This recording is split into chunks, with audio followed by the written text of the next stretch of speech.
بسم اللہ الرحمن الرحیم، اللہ اکبر، سبحان اللہ، الحمدللہ، استغفر اللہ، الصلاۃ والسلام علیکہ یا رسول اللہ صلی اللہ علیہ وآلہ وسلم۔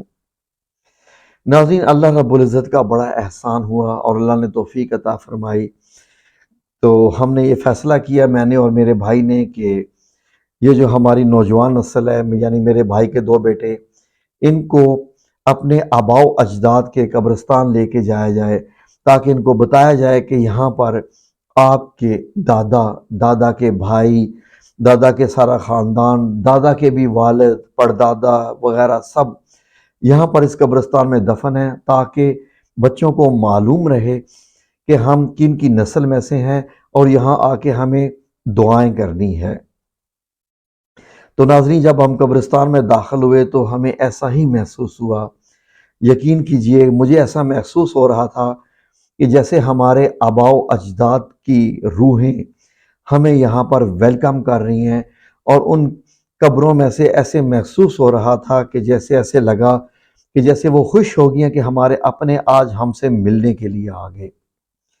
تو ناظرین، ہم نے یہاں کے جو قبرستان کے رکھوالی کرنے والے ہیں، جب ان سے پوچھا کہ ہمارے دادا کی قبر کون سی ہے یا دادا کے بھائیوں کی وغیرہ، تو انہوں نے کہا جی کہ ہے اینڈ پر ہی ہیں، یہیں پر کہیں ہیں، لیکن یہ ہے کہ کسی کا نام و نشان نہیں ہے، کیونکہ اس وقت قبروں کے اوپر تختیاں وغیرہ آج سے 50 سال 100 سال پہلے جو عام لوگ ہوتے تھے، ہم جیسے غریب لوگ جو ہوتے تھے، ان کی تختیاں وغیرہ نہیں لگتی تھی، دفن کر دیا جاتا تھا۔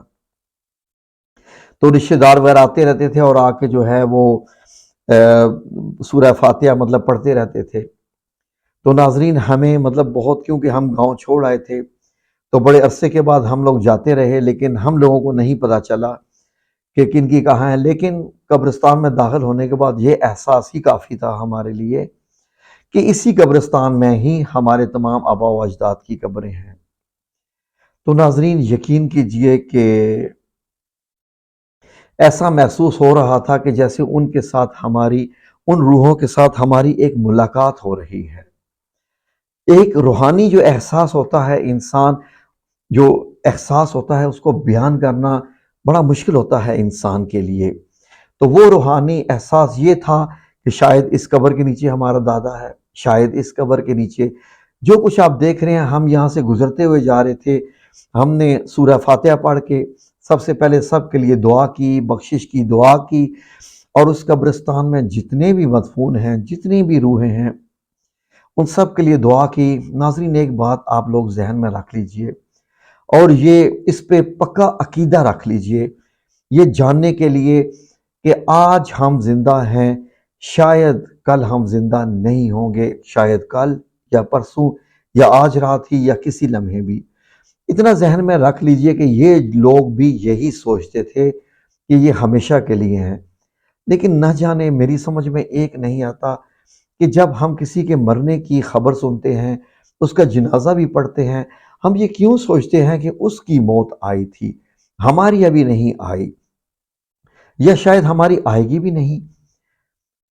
یہ سوچ کسی کی ہے نہیں ہے کہ موت نہیں آئے گی، لیکن ناظرین، جب ہم موت کو بھول کے بیٹھے ہوتے ہیں، جب موت کو ہم یاد بھی نہیں کرتے، قبرستان کا چکر بھی نہیں لگاتے، قبرستان کو اپنے جگہ جو ہے، یعنی جو جس کو کہتے ہیں کہ قیامت تک کی نیند اپنی، ہم اس کو اپنا گھر ہی نہیں سمجھتے، لیکن جانا تو ہے نا ناظرین۔ کوئی ہے ایسا آج تک، کوئی ہے ایسا آج تک جو کہ نہ مرا ہو، زندہ رہا ہو؟ اللہ رب العزت کی واحد ایسی ذات پاک ہے جو یا حیو یا قیوم ہے۔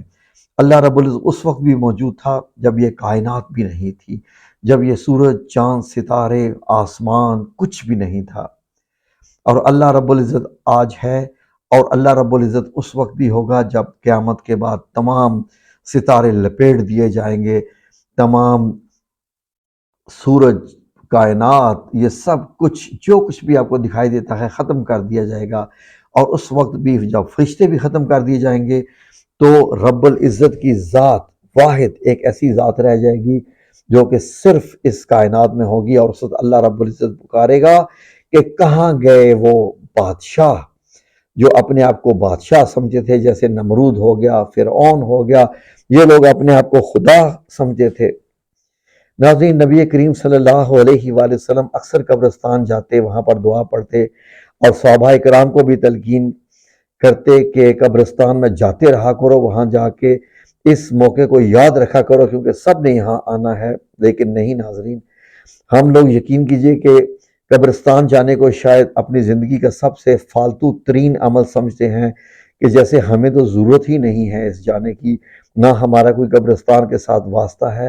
حالانکہ ناظرین، ہم میں سے کون نہیں ہے جس کے رشتہ دار قبرستان میں دفن ہے؟ غور کیجئے، کیا ہمارے والدین کے بہن بھائی وغیرہ وغیرہ وغیرہ وغیرہ کیا دفن نہیں ہے سارے؟ کیا یہ سب کی قبریں نہیں ہیں؟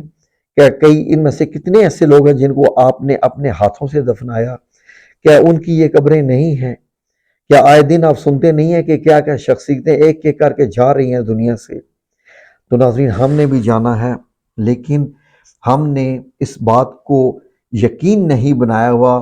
ہم اس کو شاید جو ہے وہ عین الیقین، علم الیقین کی بیس پہ نہیں سمجھ رہے ہیں، کیونکہ قلب الیقین یعنی دل سے بھی اس کا یقین، ہم صرف اس بات کو یہاں سے سنتے ہیں اور یہیں سے شاید اس کو آگے نکال دیتے ہیں یا دوسرے کہاں سے نکال دیتے ہیں کہ ہمارے بھی موت آنی ہے۔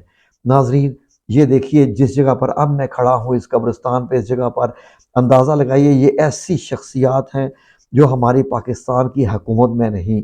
یہ نوابزادہ اقبال مہدی صاحب، یہ MNA رہے، ان کا کتنا پروٹوکول ہوتا ہوگا، ان کے ہاں سینکڑوں کے حساب سے ورکرز تھے کام کرنے والے، ان کی زمینیں سینکڑوں کلومیٹر میں پھیلی ہوئی ہیں۔ اتنی زمینوں کے مالک، کن کن جائیدادوں کے یہ مالک حکومت میں رہے، یہ نواز شریف صاحب کے ساتھ رہے۔ یہ ناظرین ایک نون لیگ کی جو ہے وہ ایک ایسی مطلب یہ ہے کہ یہ گڑھ ہے یہ والا۔ اب آپ سب کو دیکھ لیجئے، یہ ان کے آباء و اجداد بھی دیکھ لیجئے، یہ بھی شاید 2 صدیاں 3 صدیاں پرانی قبریں ہیں جن کا مطلب انداز ہی مختلف قسم کا ہے۔ اتنی پرانی قبریں ناظرین، یہ لوگ بھی تو تھے نا، یہ لوگ بھی تھے، یہ سب لوگ کہاں چلے گئے ناظرین؟ اس سے اندازہ لگائیے کہ ہم لوگوں نے بھی چلے جانا ہے جب یہ اتنے پاورفل لوگ، کیا بے نظیر کی قبر آپ نہیں دیکھتے؟ کیا ضیاء الحق کی قبر آپ لوگ نہیں دیکھتے؟ مشرف صاحب کا بھی انتقال ہوا حالیہ، کیا ان کی قبر آپ نہیں دیکھتے؟ ناظرین، ہر بندے نے چلے جانا ہے، ہماری بھی کوئی اوقات نہیں ہے، کیونکہ کسی کی بھی کوئی اوقات نہیں ہے۔ اللہ رب العزت کے ہاں صرف درجے ہیں تو آپ لوگوں کے اعمال کے درجے ہیں، تو آپ لوگوں کی نمازوں کے، آپ لوگوں کے اذکار کے، آپ لوگوں کے ایسے معاملات، ایسے اذکار، ایسی آپ کی عبادات جو اللہ کو مقبول ہوئیں، پسند آئیں، تو اللہ نے آپ کو درجے عطا فرمائے، ورنہ درجے بھی کس چیز کے؟ کتنے ایسے بھی ہیں کہ جن کی نمازیں ان کے منہ پہ دے ماری جائیں گی ناظرین۔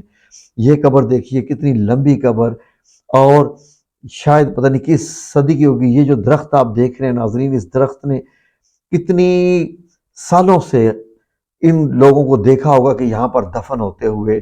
یہ ساری کی ساری رائل فیملی سمجھ لیجئے پاکستان کی، جو کہ ظاہر ہے کہ نوابزادہ فیملی کو رائل فیملی ہی سمجھیے ماشاءاللہ۔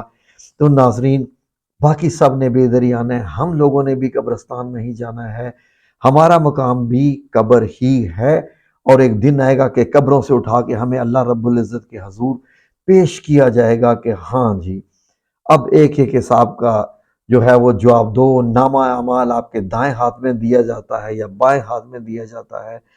اس لیے ناظرین، اپنی زندگی میں قبرستان جایا کیجئے، اس کو یاد کیا کیجئے، اور جب زمین پر چلا کریں تو کوشش کیا کریں کہ پاؤں دھیمے دھیمے رکھا کریں، سوچ سمجھ کے رکھا کریں، پاؤں ایڑیاں مت مار کے چلا کریں۔ یہ جو تکبرانہ چال ہوتی ہے، کیونکہ آج ہم زمین کے اوپر ہیں تو کل ہم نے زمین کے نیچے ہونا ہے۔